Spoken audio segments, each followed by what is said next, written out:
بڑوں میں سے سب سے بڑے کون ہے؟ استاد ہے یا ماں باپ؟ بتاؤ کون ہے؟ ماں باپ۔ بڑوں میں سے سب سے بڑے ماں باپ ہے، پھر استاد ہے۔ اس بارے میں ایک چھوٹا سا واقعہ سناتا ہوں۔ سعودی عرب میں ایک شیخ بیان کر رہے تھے عربی میں، ظاہر سی بات ہے عالم تھے، وہاں کے شیخ تھے، وہ عربی والے تھے، عربی جانتے تھے، قرآن اور حدیث کو ہم سے اچھی طرح جانتے تھے، لیکن جتنا بھی بڑا عالم ہو تو غلطیوں سے تو پاک نہیں ہے، غلطی ہونا ممکن ہے، غلطی ہو سکتی ہے۔ تو وہ بیان کر رہے تھے، اور وہ بیان کے دوران یہ کہہ رہے تھے کہ اساتذہ کرام کے حقوق ماں باپ سے بھی زیادہ ہے، اساتذہ کرام کا درجہ، مرتبہ، مقام ماں باپ سے بھی بڑھ کر ہے۔ وہ اس طرح بیان میں وہ یہ کہہ رہے تھے۔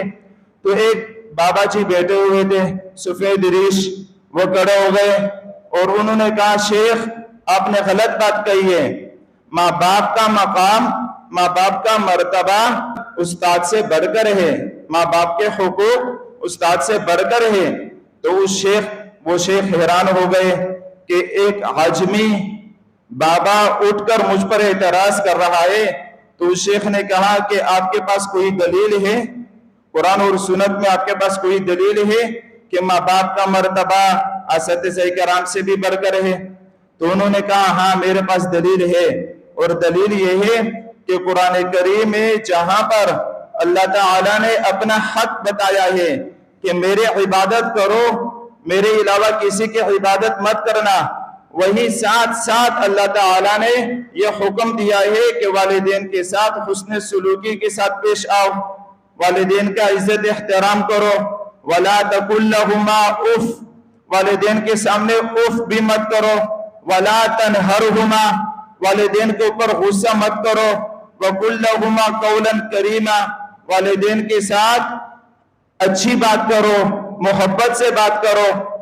تو اس شیخ نے کہا کہ آپ یہ بتا دیجئے گا کہ قرآن کریم میں جتنے حقوق اللہ تعالیٰ نے والدین کے ذکر کیے ہیں، جتنی تاکیدی حکم اللہ تعالیٰ نے والدین کے بارے میں دیا ہے، آپ مجھے بتائیے قرآن کریم میں اساتذہ کرام کے بارے میں اتنی تاکیدی حکم ہے؟ شیخ خاموش ہو گئے، کیونکہ قرآن کریم میں جتنی تاکید کے ساتھ اللہ تعالیٰ نے ماں باپ کے حقوق بیان کیے، ماں باپ کے ساتھ حسن سلوکی کا حکم دیا ہے، اتنی تاکید کے ساتھ اساتذہ کرام کے حقوق بیان نہیں کیے ہیں۔ تو وہ شیخ حیران ہو گئے، اور شیخ نے کہا کہ انہوں نے تو میری بہت زیادہ اصلاح کی، میں تو غلطی پر تھا۔ تو وہ بابا جی جانے لگے، تو شیخ نے لوگوں سے کہا کہ یہ بابا جی تھے کون جس کو اتنی مہارت ہے قرآن کریم میں؟ تو لوگوں نے بتایا کہ یہ دارالعلوم دیوبند کے محتمین حضرت مولانا سعید احمد پالنپوری رحمت اللہ ہے، جن کا بھی انتقال ہو چکا ہے، پچھلے سال غالباً ان کا انتقال ہو گیا۔